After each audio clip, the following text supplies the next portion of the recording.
أعوذ بالله من الشيطان الرجيم. بسم الله الرحمن الرحيم.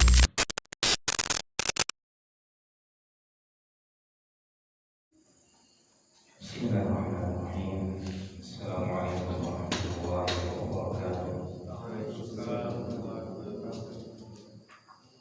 الحمد لله الذي هدانا للإسلام ووفقنا لاتباع سنة سيد الأنام ورزقنا الاقتداء بصحابته وآل بيته الكرام، وأشهد أن لا إله إلا الله وحده لا شريك له، وأشهد أن محمدا عبده ورسوله. أما بعد، أحبتي الكرام، رحمني الله وإياكم جميعا. Alhamdulillah, segala puji hanya milik Allah Tabaraka wa Ta'ala yang telah memberikan kepada kita berbagai macam kenikmatan. Alhamdulillah, di antara nikmat yang besar yang Allah Tabaraka wa Ta'ala berikan kepada kita di malam yang berbahagia ini adalah Allah Tabaraka wa Ta'ala mudahkan untuk kita melangkahkan kaki kita menuju tempat yang paling dicintai oleh Allah Tabaraka wa Ta'ala, dan juga dalam rangka menuntut ilmu. Nah, alhamdulillah, Allah masih mudahkan kita berada di atas jalan yang paling mudah menuju surga Allah Tabaraka wa Ta'ala. Ini nikmat yang perlu kita bersyukur kepada Allah Tabaraka wa Ta'ala jemaah. Nah, insyaallah ta'ala di malam hari ini kita akan melanjutkan bab yang berikutnya dari kitab Fiqhul Muyassar. Terakhir kita membahas dari sisi urutan yang terakhir masalah salat Jumat. Nah, kita lanjutkan insyaallah ta'ala. Al-Babul Hadi Asyar. Kita sudah berada di bab yang ke-11, fi salatil khauf, berkaitan tentang salat khauf, salat dalam keadaan takut, baik ya keadaan peperangan dan sebagainya. Wa fihi masail, dan di dalamnya terdapat permasalahan-permasalahan. Qala majmu'ah al-mu'allifin rahimahullah ta'ala, hadha huwa al-'udhr al-thalith min al-a'dhar allati takhtalifu biha as-salat fi hay'atiha aw 'adadiha, wa qad taqaddama al-kalam 'ala 'udhr al-marad was-safar. Nah, kata penulis kitab, ya, ini adalah 'udhr yang ketiga dari umur yang menyebabkan sholat itu yang berbeda keadaannya ataupun jumlahnya. Dan telah lewat pembahasan tentang udzur sakit ataupun safar.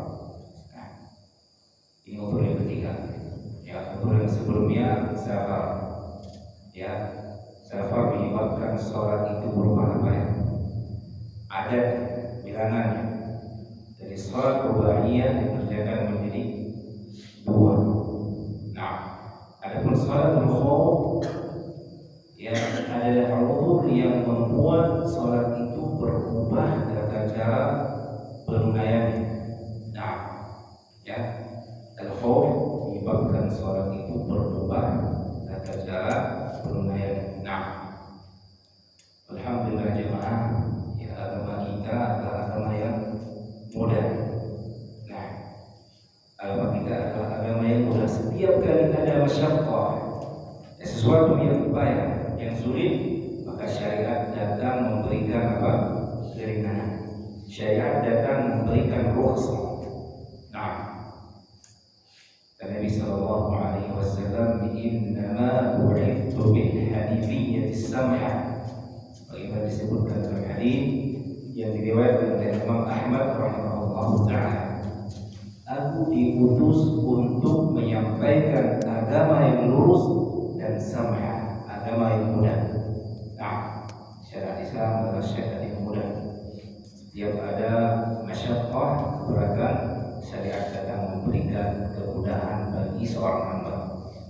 Nah, dalam hadis yang lain dari sahabat Abu Hurairah radhiyallahu taala anhu yang dikeluarkan oleh Imam Al-Bukhari rahimahullah taala, Nabi sallallahu alaihi wasallam mengatakan inna ad-dina yusrun wa lan yushadda ad-din ahadun illa ghalaba. Agama Islam itu adalah agama yang mudah.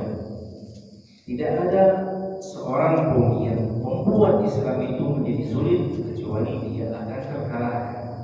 Artinya dia akan mendapatkan kesulitan yang lebih. Nah, jelas ya. Di antara ya takhfif ataupun taisir, ya, taisir kemudahan dalam syariat itu banyak. Seperti taisirul isqat. Apa taisirul isqat? Kemudahan dengan cara menggugurkan hukumnya, seperti ya, perempuan yang nifas ataupun haid, datang syariat memberikan kemudahan untuk mereka. Kemudahan al-isqat dengan cara digugurkan hukum sholat. Jelas ya? Ini namanya taisir al-isqat. Kemudian di antara kemudahan yang ada di dalam syariat itu taisir al-ibda, taisir dengan cara diganti hukumnya. Nah, misalkan ya kita mendapatkan kesulitan untuk berwudu menggunakan air, datang syariat memberikan kemudahan dengan cara digantikan hukumnya. Ya, nggak ada air, beralih ke tayamum, taisir al-ibda. Ada juga taisir yang lainnya seperti taisir at-ta'khir. Ya, boleh yang mengakhirkan salat ya zuhur ke salat asar misalkan ketika kita berada dalam keadaan safar. Ataupun taisir at-tartib seperti mengedepankan apa? Salat asar ke salat zuhur bagi musafir. Dan taisir yang lainnya. Nah, ya, antara ini ya taisir at-takhfif, ya, kemudahan dengan cara diringankan, baik yang diringankan itu bilangan sholatnya ataupun keadaan dan tata cara menunaikannya. Nah, apa baik syair yang Al-Izid dalam kitab Qawaid al-Fiqhiyah disebutkan oleh Imam Abdul Rahman As-Sa'di rahimahullah. ومن قواعد الشريعة التيسير في كل أمر نابه التعسير. قاعدة الشريعة التيسير. Kaidah dalam syariat Islam itu adalah at-taisir, kemudahan. Fi kulli amrin nabahu at-ta'sir. Pada setiap perkara sebagai pengganti dari kesulitan. Nah, itulah syariat Islam. Kita lanjutkan ya. Al-mas'alatul ula. Permasalahan yang pertama.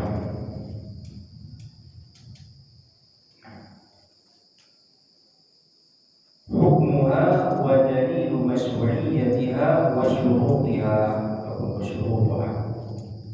Pertama hukumnya. Kemudian dalil-dalil yang menganjurkan untuk melaksanakan salat khauf. Kemudian syarat-syaratnya. Nah, yang pertama hukumnya. Salatul khawfi tushra'u fi kulli qitalin mubah. Salat khauf, ya salat di dalam keadaan genting, keadaan takut, itu disyariatkan ketika di dalam perang yang mubah, perang yang dibolehkan. Sedikit sebelum kita melanjutkan ya sejarah disyariatkan salat khauf yang disebutkan dalam hadis Jabir radhiyallahu taala. Ya, beliau mengatakan ghazawna ma'a Rasul Rasulullah sallallahu alaihi wasallam qauman min Juhaynah. Pernah suatu hari kata Jabir bin Abdullah radhiyallahu taala anhu, kami melakukan peperangan bersama Nabi sallallahu alaihi wasallam untuk menyerang suatu kaum ataupun suku dari Juhaynah. Allah taala Juhaynah sekarang berada di daerah Madinah. Nah, kemudian kata Jabir radhiyallahu taala anhu, faqataluna qitalan syadidan. Mereka pun memerangi kami dengan perang yang sangat dahsyat. Kemudian kata Jabir, falamma shallaina dhuhra, ketika kami selesai melaksanakan salat zuhur, qala orang musyrikun mereka mengatakan, law minna alaihim mailatan laqata'nahum, seandainya kita berikan waktu yang tenggang untuk kaum muslimin hingga mereka melaksanakan sholat asar, maka kita akan bisa mengalahkan mereka. Artinya orang musyrikin saat itu sudah membuat siasat untuk menyerang kaum muslimin ketika mereka sholat. Fa'akhbar Jibril Rasulullah sallallahu alaihi wasallam. Kemudian malaikat Jibril datang mengabarkan kepada Nabi sallallahu alaihi wasallam apa yang hendak dikerjakan ataupun dilakukan oleh orang musyrikun di saat itu. Ketika datang mau puasa, kata Jabir radhiyallahu taala anhu, di saat itu Nabi sallallahu alaihi wasallam melaksanakan salat dengan tata cara salat khauf. Nah, itu sedikit sejarah kapan pertama kali disyariatkan salat khauf. Ketika Nabi sallallahu alaihi wasallam menyerang salat suku dari Juhaynah. Nah, terjemahnya kaqital al-kuffar wal-bugha wal-muharibin di qawlihi ta'ala in khiftum an yaftinakum alladhina kafaru. Salat khauf itu disyariatkan ketika terjadi perang, dan perang itu perang yang dibolehkan, perang mubah. Nah, seperti perang dalam rangka memerangi orang kafir ataupun perang untuk membunuh.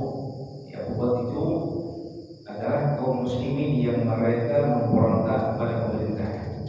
Mereka memberontak kepada pemerintah, akan tetapi lahum mana' wa quwwah. Mereka itu punya kekuatan dan juga punya badan tentara. Itu kuat tentara.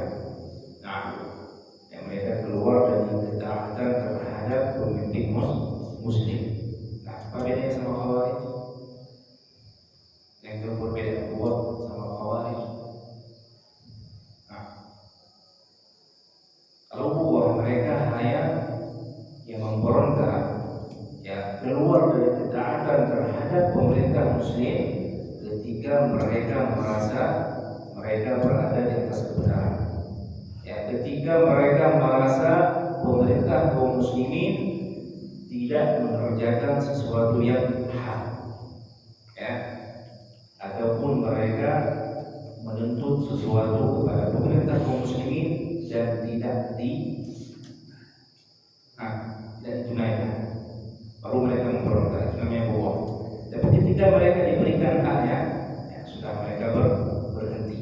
Berbeda dengan Khawarij. Perbedaan. Sedangkan akidah kita Ahlussunnah wal Jamaah, kita tidak diperbolehkan memberontak kepada pemimpin kaum muslimin. Wa qisa alaihi al-baqi mimman yajuzu qitaluhum, dan yang dikiaskan terhadap memerangi orang-orang musyrikin ataupun muharibin, orang-orang yang memerangi kaum muslimin terhadap kelompok-kelompok ataupun orang-orang lain yang boleh diperangi. Wa tusyru' min al-khawfi min hujumil adu, dan salat khauf ini disyariatkan ketika kaum muslimin khawatir terhadap serangan musuh. Ini kaidah. Apa disyariatkan ketika kaum muslimin takut terhadap serangan ataupun serbuan musuh. Nah, awil harab min aduwwin in kana al-harbu mubah, atau ketika kaum muslimin berlari dari kejaran musuh ketika lari itu dibolehkan dalam peperangan. Karena dalam peperangan itu ya ada keadaan-keadaan yang dibolehkan kita untuk lari, ada keadaan yang tidak diperbolehkan kita untuk lari. Nah, itu perlu kita bedakan. Wa yadkhulu fil adu kullu aduwwin adamiyyan aw sur'an mimma yakhafu al-insanu ala nafsihi minhu kas-sa'il alladhi yuridu ahlahu wa malahu wal gharim al-zalim wa ghairi dhalik. Dan masuk dalam kategori musuh adalah setiap musuh baik dari manusia ataupun hewan buas. Nah, ya terhadap ya apa yang seorang manusia, seorang hamba takut terjadi kecelakaan terhadap jiwa, takut terjadi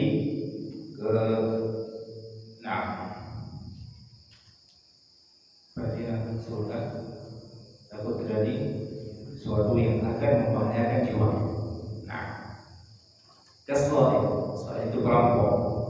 Nah, ketika untuk dikejar oleh perampok misalkan, bagaimana cara menunaikan salat itu seperti salat khauf.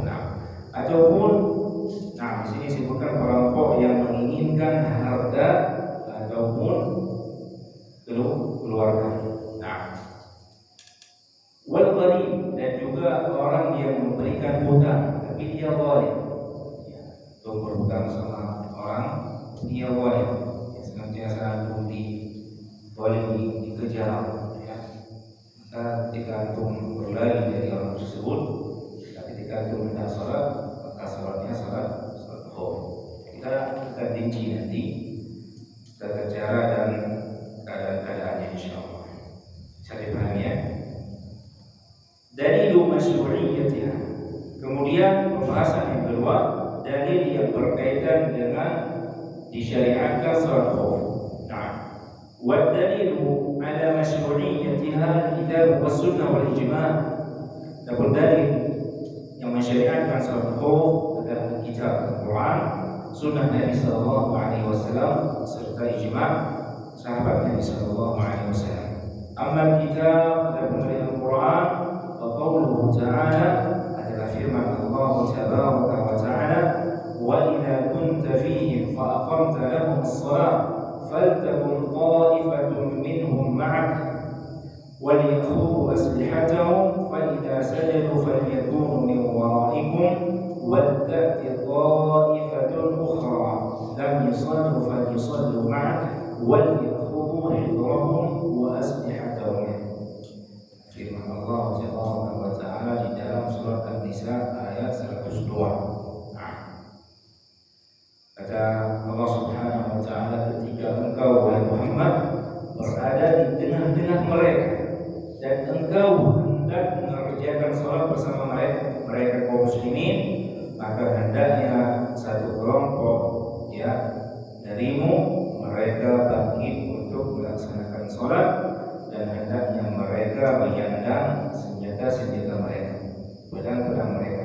Salat sambil memegang senjata, pedang. Faidah sajadu, ketika mereka kelompok pertama yang telah sujud, faliyakunu min waraikum, hendaknya mereka berada di belakang kalian. Wal ta'ti ta'ifatul ukhra, kemudian datang kelompok yang kedua, lam yusallu, yang belum salat, falisallu ma'ak, kemudian mereka menunaikan salat bersamamu. Wa ya'khudhu hidrahum wa aslihatahum, dan hendaknya mereka bersiaga ambil senjata-senjata mereka. Nanti kita jelaskan di tata caranya. Kemudian syarat kapan diperbolehkan melaksanakan salat al-khauf ataupun kapan dianjurkan melaksanakan salat khauf, itu ketika terpenuhi dua syarat. Syarat yang pertama Asyartul awal ay yakuna al-adu mimman yahillu qitaluhu. Itu ketika musuh adalah termasuk orang-orang yang boleh diperangi, halal untuk diperangi. Seperti siapa tadi? Orang kafir, ya, orang kafir yang menghadapi Islam, yang memerangi Islam, ataupun orang-orang yang seperti orang-orang kafir, ya, seperti as-sa'il tadi, ya, perampok yang ditakutkan, ya, keselamatan jiwa seorang hamba dari mereka. Nah, ketika al-kufar wal muharibin, itu juga dengan al-bughah, ya, al-bughah, orang yang memberontak, ya, ketika mereka memberontak kepada pemerintah kaum muslimin, ya, maka pemerintah boleh apa? Memerangi mereka. Nah, tentunya dengan syarat dan ketentuannya, insyaallah taala akan kita sebutkan pada pembahasan rukun kitabnya. Nah, kama seperti yang telah berlalu. Wasyartu tsani, adapun syarat yang kedua, an yukhaf hujumuhu 'ala muslimin hala shalah. Syarat yang kedua, dianjurkan untuk melaksanakan salatul khauf itu ketika dikhawatirkan musuh itu menyerbu kaum muslimin ketika mereka sedang sholat. Nah, saat itu baru dianjurkan untuk melaksanakan salatul khauf. Nah, sekarang baru kita masuk ke intinya. Nah, kita mungkin butuh beberapa orang yang akan mempraktekkan, insyaallah, ya. Sebenarnya, nah, kita baca dulu. Al-mas'alatu tsaniyah, permasalahan yang kedua, kaifiyatu salatil khauf, tata cara menunaikan salat khauf. Menunaikan, nah, cepat ya, karena sebenarnya kita akan praktekkan. Ja'at salatu al-khawfi ala iddati sifat. Salat khauf itu datang dengan, ya, tata cara yang berbeda-beda. Nah, dengan bilangan yang berbeda-beda. Maka disebutkan oleh Imam Ahmad rahimahullah taala ada 6 hadis yang menyebutkan tentang cara salat khauf Nabi sallallahu alaihi wasallam. Ada 6 hadis yang menyebutkan ataupun 7 hadis. 7 hadis yang berbeda-beda yang menyebutkan tentang tata cara salat khauf Nabi sallallahu alaihi wasallam. Memang karena Nabi sallallahu alaihi wasallam melaksanakan salat khauf itu tidak sekali, berulang kali. Nah, akan disebutkan ada 7 hadis yang berbeda-beda yang menyebutkan tentang tata cara salat khauf Nabi sallallahu alaihi wasallam. Dan kata Imam Ahmad rahimahullah taala, kita boleh memilih, ya, untuk melaksanakan satu di antara 7 cara tersebut, bebas, ya. Namun kita pilih yang paling awal, yang paling sesuai keadaan kita, paling sesuai dengan keadaan kita. Nanti akan kita rincikan insyaallah. Jangan sampai kaum muslimin diserbu ketika mereka sholat. Wa minha, di antaranya, as-sifatul waridah 'an Nabi sallallahu alaihi wasallam fi hadits Sahl ibni Abi Hathma al-Ansari radhiyallahu ta'ala anhu, wa hiya ashbah bis-sifat al-madhkura fi al-Qur'an al-Karim, wa fiha ihtiyat lis-salat wa ihtiyat lil-harb, wa fiha nikayatun bil-'adw.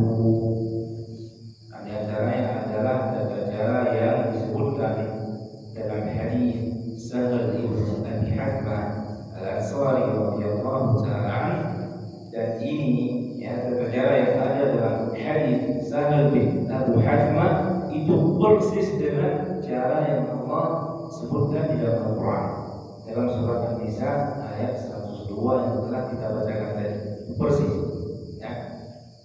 Dan di dalamnya terdapat kehati-hatian dalam menunaikan sholat, kehati-hatian dalam berperang, dan juga terdapat di dalamnya nikah, siasat, ya, bil adu, siasat dia musuh. Nah, waqad fa'ala alaihi salatu wassalam hadhihi shalah fi ghazwati Dzatil Riqa'.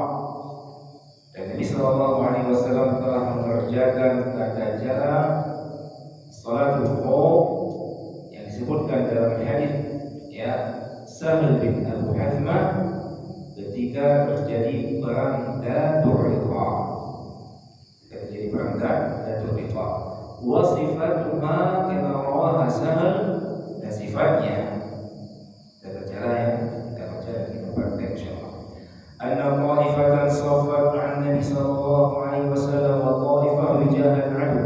Shalla billati ma'ahu rak'ah thumma thabata qa'iman wa atammu li anfusihim thumma insarafu wa saffu rijalan 'adu wa ja'at al-ukhra fa shalla bihim ar-rak'ah allati baqiyat min salatihi thumma thabata jalisan wa atammu li anfusihim thumma sallama bihim.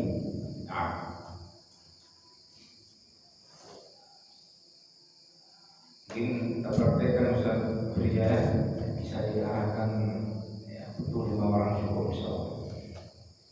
Nah, ya, sebelumnya tata cara yang disebutkan oleh penulis kitab di sini, ya, yang disebutkan di situ adalah tata cara salatul khauf ketika musuhnya tidak berada di depan kiblat. Paham ya? Ya.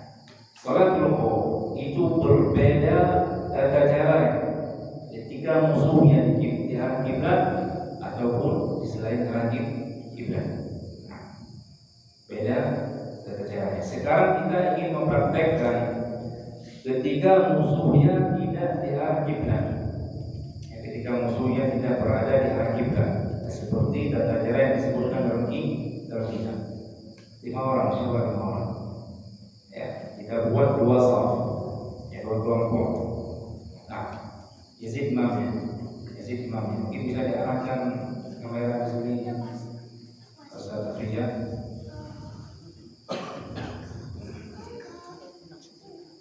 Siapa imamnya? Yazid imamnya. Buat 2 saf belakang Yazid, 2 orang. Nah, 2 saf, 2 kelompok. Belakang sama. Nah,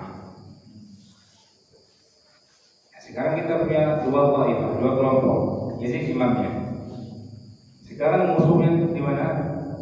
Di belakang kiblat, bukan di arah kiblat. Berarti Abu Qirwah sama Abu ini menghadap ke arah musuh. Nah, di sini mereka dalam keadaan memegang apa? Senjata. Ada senjatanya.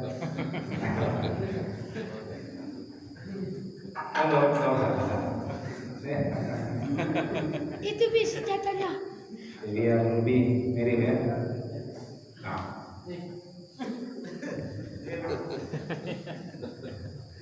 Nah, sekarang yang berada di shaf yang pertama, yang salat bersama imam takbir Allah. Nah, yang kedua masih posisinya ke arah musuh. Karena musuh bukan di arah kiblat. Rukuk, jadi, salat seperti biasa. Yang tidak sujud.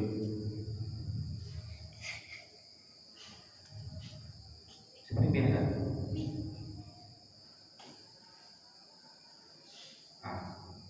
Bangkit ke rakaat yang kedua.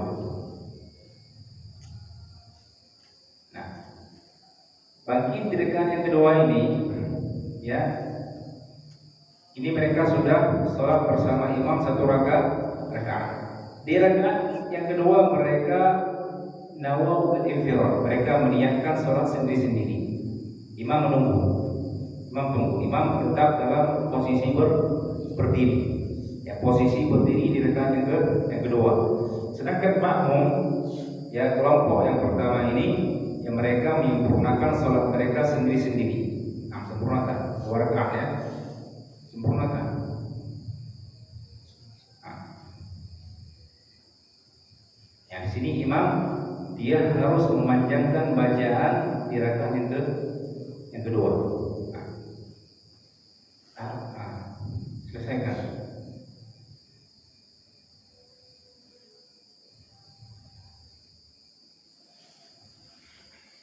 Ya, salam sendiri ya. Ya mereka hanya sholat bersama imam satu rakaat mereka sempurnakan sendiri. Kemudian imam tetap dalam keadaan berdiri. Selesai pindah. Sekarang tukar posisi. Ya. Nah, kasih senjata. Nah, sekarang yang tadi menjaga giliran mereka sholat. Nah, sekarang imam berarti di rakaat kedua, mereka rakaat pertama. Nah, sholat pakai biasa.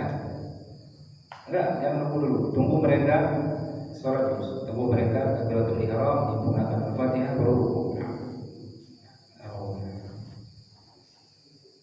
Baru seperti biasa.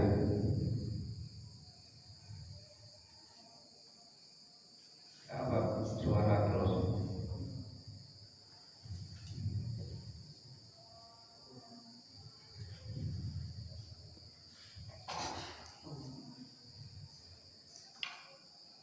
Nah, sekarang imam berada di tahiyah, ya tahiyat akhir. Nah, imam menunggu, sedangkan yang sholat bersama mereka bangkit untuk menyempurnakan satu rakaat.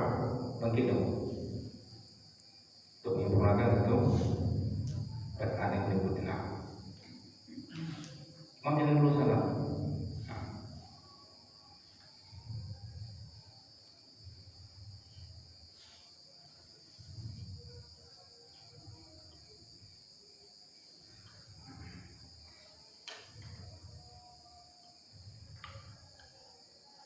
Di sini ketika mereka sudah berada di tasyahud dan selesai membaca tasyahud, mereka salam bersama dengan imam. Salam imam. Nah, ini tata cara yang pertama ketika musuhnya itu berada tidak di depan arah kiblat, di belakang arah kiblat. Nah, sekarang tata cara yang kedua, ketika musuh ada di arah kiblat. Nah, sudah pegang senjata yang benar. Sekarang sejarah yang kedua, ketika musuh ada di depan kita. Musuhnya tembok, enggak tembok, agak jauh sedikit. Nah,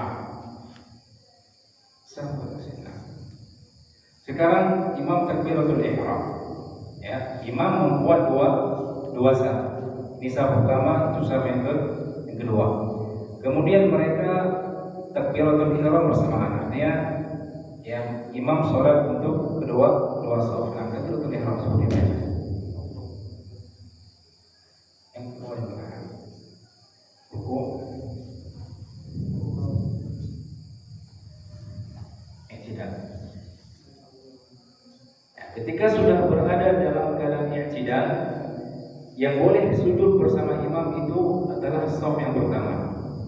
Sedangkan shaf yang kedua itu tetap berdiri dalam posisi i'tidal, sujud.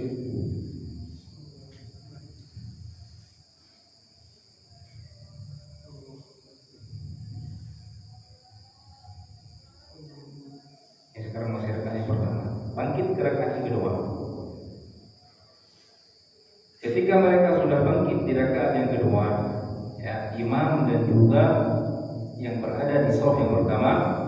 Sekarang shaf yang kedua mereka turun untuk sujud.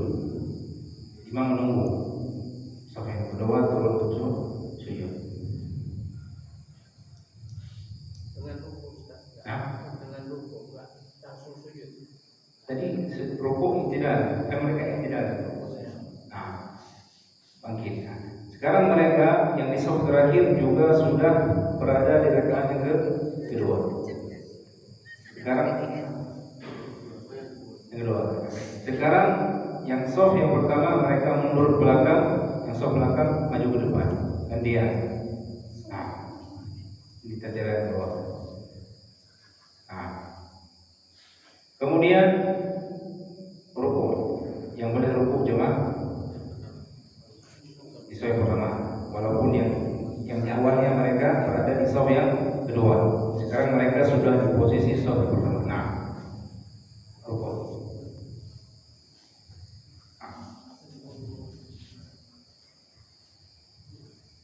Ya, itu biasa.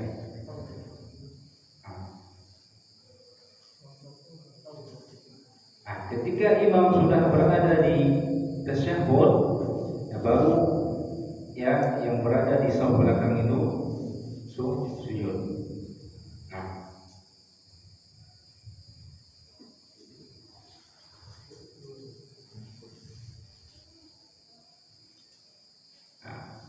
Ketika mereka juga sudah bertasyahud, ya, ketika sudah bertasyahud, maka di sini ya mereka seluruhnya, ya baik sholat pertama atau yang kedua, salam bersama dengan imam. Salam. Nah, selesai acara ya, maaf. Bisa dipahami ya? Jazakallah khair. Jazakallah khair.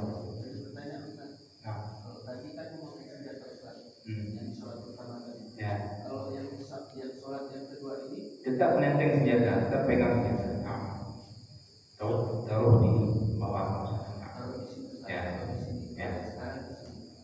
Apalagi ada gantungan yang kan bisa digantungkan. Bisa dipahami ya? Yang sholat nih, paham? Paham insyaallah ya.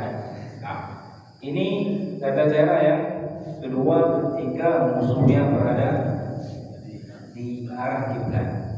Nah, dan sifat itu ya cara yang baru saja dilakukan itu disebutkan oleh Nabi Sallallahu Alaihi Wasallam dalam hadits Jabir radhiyallahu taala. Nah, sekarang tinggal satu keadaan, apa itu?